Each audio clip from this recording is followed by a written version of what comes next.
ಇದು ಕಾಂಗ್ರೆಸ್ ಒಕ್ಕಲಿಗ ನಾಯಕರ ಸಭೆಯ ಇನ್ಸೈಡ್ ಸ್ಟೋರಿ.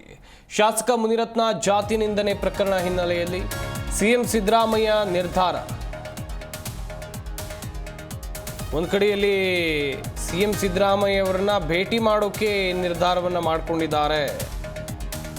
ಸಿಎಂ ಭೇಟಿ ಮಾಡಿ ಎಸ್ಐಟಿ ತನಿಖೆಗೆ ಒತ್ತಾಯಿಸೋಕೆ ನಿರ್ಧಾರವನ್ನು ಮಾಡಿಕೊಂಡಿದ್ದಾರೆ. ಜಾತಿ ನಿಂದನೆ ಸೇರಿದಂತೆ ಯಾವೆಲ್ಲ ಪ್ರಕರಣ ಮುನಿರತ್ನ ವಿರುದ್ಧ ದಾಖಲಾಗಿವೆ, ಎಲ್ಲ ಪ್ರಕರಣಗಳ ಕುರಿತು ಎಸ್ಐಟಿ ಮೂಲಕ ಉನ್ನತ ಮಟ್ಟದ ತನಿಖೆಗೆ ಒತ್ತಾಯವನ್ನ ಮಾಡ್ತಾರೆ ಒಕ್ಕಲಿಗ ನಾಯಕರು.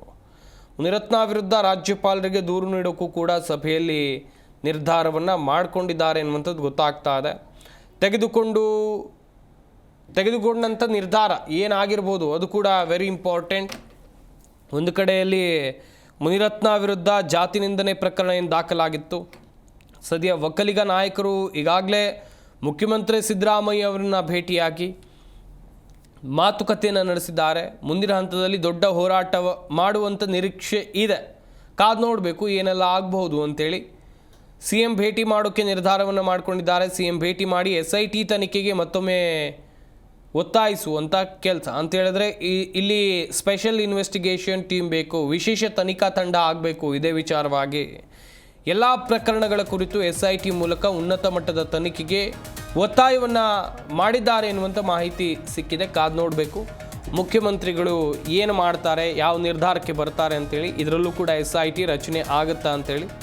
ಒಟ್ಟಿನಲ್ಲಿ ಮುನಿರತ್ನ ವಿರುದ್ಧ ಒಕ್ಕಲಿಗ ನಾಯಕರು, ಕಾಂಗ್ರೆಸ್ನ ಒಕ್ಕಲಿಗ ನಾಯಕರು ಸಮರ ಸಾರಿದ್ದಾರೆ.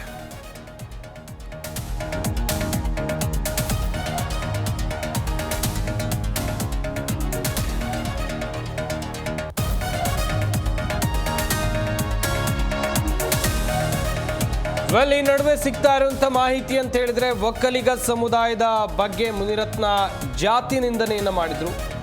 ಒಕ್ಕಲಿಗ ಸಚಿವರು, ಶಾಸಕರು ಸಭೆಯಲ್ಲಿ ಈ ಬಗ್ಗೆ ಗಂಭೀರ ಚರ್ಚೆಯನ್ನು ಮಾಡಿದ್ದಾರೆ. ಘಟನೆ ಬಗ್ಗೆ ಸಮುದಾಯದ ಶ್ರೀಗಳ ಒಂದು ಕಡೆಯಲ್ಲಿ ಈ ಘಟನೆಯ ಬಗ್ಗೆ ಸಮುದಾಯದ ಶ್ರೀಗಳು ಕೂಡ ಧ್ವನಿ ಎತ್ತಿದ್ದಾರೆ. ಆದರೆ ಅವರ ಮೇಲೂ HDK ಅಶೋಕ್ ಪ್ರಭಾವವನ್ನು ಬೀರುತ್ತಾ ಇದ್ದಾರೆ. ಒಕ್ಕಲಿಗರನ್ನ ಅವಹೇಳನ ಮಾಡಿದ್ರು, ಇಬ್ಬರು ಮಾತನಾಡ್ತಾ ಇಲ್ಲ. ಈ ಬಗ್ಗೆಯೂ ಕೂಡ ಚರ್ಚೆ ಆಗಿದೆ ಎನ್ನುವಂಥದ್ದು ಗೊತ್ತಾಗ್ತಾ ಇದೆ. ಒಂದು ಕಡೆಯಲ್ಲಿ ಒಕ್ಕಲಿಗ ನಾಯಕರ ಸಭೆ, ಸಚಿವರು ಹಾಗೆಯೇ ಶಾಸಕರ ಸಭೆ. ಇಲ್ಲಿ ಒಂದು ಕಡೆಯಲ್ಲಿ ಯಾವೆಲ್ಲ ವಿಚಾರದ ಕುರಿತು ಚರ್ಚೆ ಆಗಿದೆ ಅಂತ ನೋಡ್ತಾ ಹೋಗೋದಾದರೆ, ಈ ಬಗ್ಗೆ ಪ್ರತಿಪಕ್ಷದ ನಾಯಕರು ಧ್ವನಿಯನ್ನು ಎತ್ತುತ್ತಾ ಇಲ್ಲ. HDK ಆಗಿರಬಹುದು, ಕುಮಾರಸ್ವಾಮಿ ಅವರಾಗಿರಬಹುದು, ಅಥವಾ ಅಶೋಕ್ ಅವರು ಕೂಡ ಧ್ವನಿ ಎತ್ತುತ್ತಾ ಇಲ್ಲ ಎನ್ನುವಂಥದ್ದಾಗಿ ಚರ್ಚೆ ಆಗಿದೆ. ಈ ಬಗ್ಗೆ ಇನ್ನಷ್ಟು ಮಾಹಿತಿಯನ್ನು ಕೊಡ್ತಾರೆ ನಮ್ಮ ಪ್ರತಿನಿಧಿ ರಾಚಪ್ಪ ಸುತ್ತೂರು. ದೂರವಾಣಿ ಸಂಪರ್ಕದಲ್ಲಿ ಜಾಯ್ನ್ ಆಗ್ತಾ ಇದ್ದಾರೆ. ರಾಚಪ್ಪ, ಒಟ್ಟಿನಲ್ಲಿ ಒಕ್ಕಲಿಗ ಶಾಸಕರು ಹಾಗೆಯೇ ಸಚಿವರು ಒಂದು ಸಭೆ ಮಾಡಿ ನಿರ್ಧಾರಕ್ಕೆ ಬಂದಂತೆ ಕಾಣ್ತಾ ಇದೆ. ಮುಂದಿನ ಹೋರಾಟ ಹೆಂಗಿದೆ, ಯಾವೆಲ್ಲ ವಿಚಾರಗಳ ಕುರಿತು ಸಭೆಯಲ್ಲಿ ಚರ್ಚೆ ಆಗಿರಬಹುದು?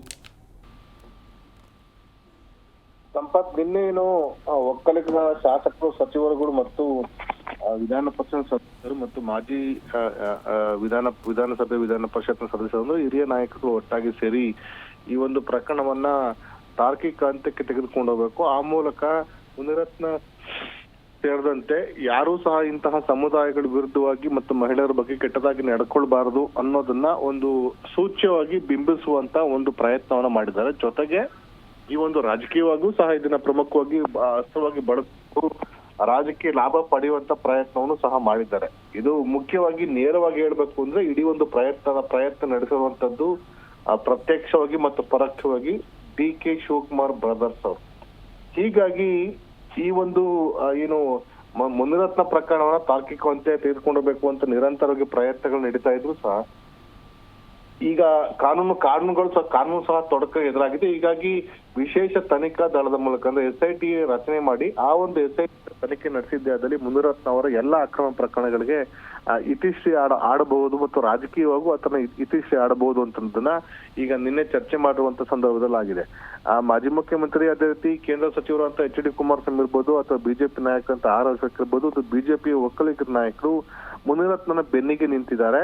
ಹೀಗಾಗಿ ನಾವು ನಮ್ಮ ಪ್ರಯತ್ನ ಅಷ್ಟೇನು ಯಶಸ್ವಿ ಆಗ್ತಾ ಇಲ್ಲ. ಹಾಗಾಗಿ ಸಮುದಾಯದ ಸ್ವಾಮೀಜಿ ಆಗಿರುವಂತಹ ಚುಂಚನಗಿರಿ ಶ್ರೀಗಳನ್ನ ಅವ್ರನ್ನ ಮುಂದಿಟ್ಕೊಂಡು ಈ ಒಂದು ಹೋರಾಟವನ್ನ ರೂಪಿಸಿದೆ. ಅದಲ್ಲಿ ಮುಂದಿನ ದಿನಗಳಲ್ಲಿ ಇದರ ರಾಜಕೀಯವಾಗಿ ಲಾಭವನ್ನ ಪಡಿಬಹುದು ಮತ್ತು ಮುನಿರತ್ನ ಅವ್ರನ್ನ ಕಟ್ಟಿ ಹಾಕ್ಬೋದು ಅಂತ ಚಿಂತನೆಯನ್ನ ಈ ಸಭೆಯಲ್ಲಿ ವ್ಯಕ್ತಪಡಿಸಲಾಗಿದೆ.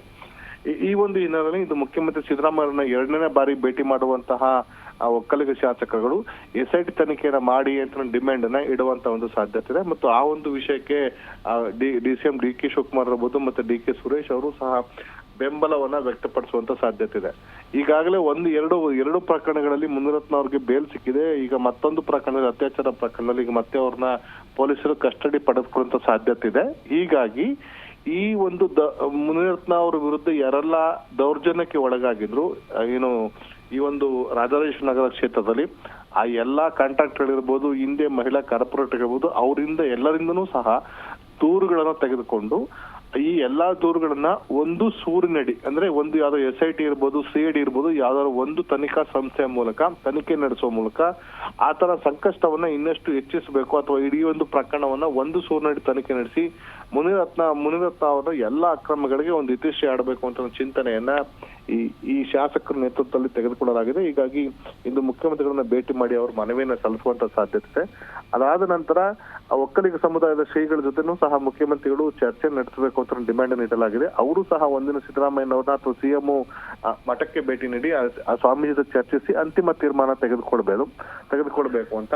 ಹೀಗಾಗಿ ಇದು ಒಂದು ರೀತಿ ರಾಜಕೀಯವಾಗಿ, ಎರಡನೇದಾಗಿ ಈ ಜೊತೆಗೆ ಅಲ್ಲಿ ಸ್ಥಳೀಯವಾಗಿ ಆಗಿರುವಂತ ಮುಂಬರುವಂತ ಲೋಕಸಭೆ ಚುನಾವಣೆಯಲ್ಲಿ ಆಗಿರುವಂತ ಹಿನ್ನಡೆಗೆ ಸೇಡಿನ ಪ್ರತಿರೂಪದಲ್ಲಿ ಈ ಒಂದು ಕ್ರಮ ನಡೀತಿದೆ ಅಂತಂದು ಮೇಲ್ನೋಟ ಕಂಡು ಬಂದ್ರು ಸಹ ಒಂದು ವೇಳೆ ತಪ್ಪಾಗಿದ್ರೆ ಅದನ್ನ ಸರಿಪಡಿಸಿ, ಇಲ್ಲದಿದ್ದಲ್ಲಿ ಅವ್ರಿಗೆ ಅವಕಾಶವನ್ನ ಕೊಡಿ ಅನ್ನೋ ಒಂದು ಚರ್ಚೆನೂ ಸಹ ನಡೀತಾ ಇದೆ. ಹೀಗಾಗಿ ಇದೊಂದು ರೀತಿ ಸೇಡು ಮತ್ತು ಚುನಾವಣೆಯಲ್ಲಿ ನಡೆದಂತಹ ಸೋಲಿಗೆ ಪ್ರತಿಯಾಗಿ ತೆಗೆದುಕೊಟ್ಟಿರುವಂತಹ ಕ್ರಮಗಳು ಅಂತಂದು ಹೇಳೋದು ತಪ್ಪಾಗೋದಿಲ್ಲ. ಹಾಗಾಗಿ ಇದು ರಾಜಕೀಯವಾಗಿ ಮತ್ತು ಮುನಿರತ್ನ ಅವರನ್ನ ಕಾನೂನಾತ್ಮಕ ಹೇಗೆ ಕಟ್ಟಿ ಹಾಕ್ಬೇಕು ಅಂತ ಬಗ್ಗೆ ಚರ್ಚೆ ನಡೆದ್ರು ಸಹ ಅಂತಿಮವಾಗಿ ಮುಖ್ಯಮಂತ್ರಿಗಳು ಮತ್ತು ಕಾನೂನು ವಿಶೇಷವಾಗಿ ಯಾವ ಕ್ರಮವನ್ನು ಕೈಗೊಳ್ಳುತ್ತೆ ಮತ್ತು ಅದನ್ನ ರಾಜಕೀಯವಾಗಿ ಮುನಿರತ್ನ ಅವರು ಹೇಗೆ ಬಳಸ್ಕೊಳ್ತಾರೆ, ಕಾಂಗ್ರೆಸ್ ನಾಯಕರು ಯಾವ ರೀತಿ ಅದನ್ನ ಮುಂದಿನ ದಿನ ತೆಗೆದುಕೊಂಡು ಹೋಗ್ತಾರೆ ಅಂತ ಅನ್ನೋದು ಸಹ ಕುತೂಹಲಕ್ಕೆ ಕಾರಣವಾಗಿದೆ. ಸಂಪತ್, ಥ್ಯಾಂಕ್ ಯು ರಾಜಪ್ಪ ತಮ್ಮೆಲ್ಲ ಡೀಟೇಲ್ಸ್ಗಾಗಿ.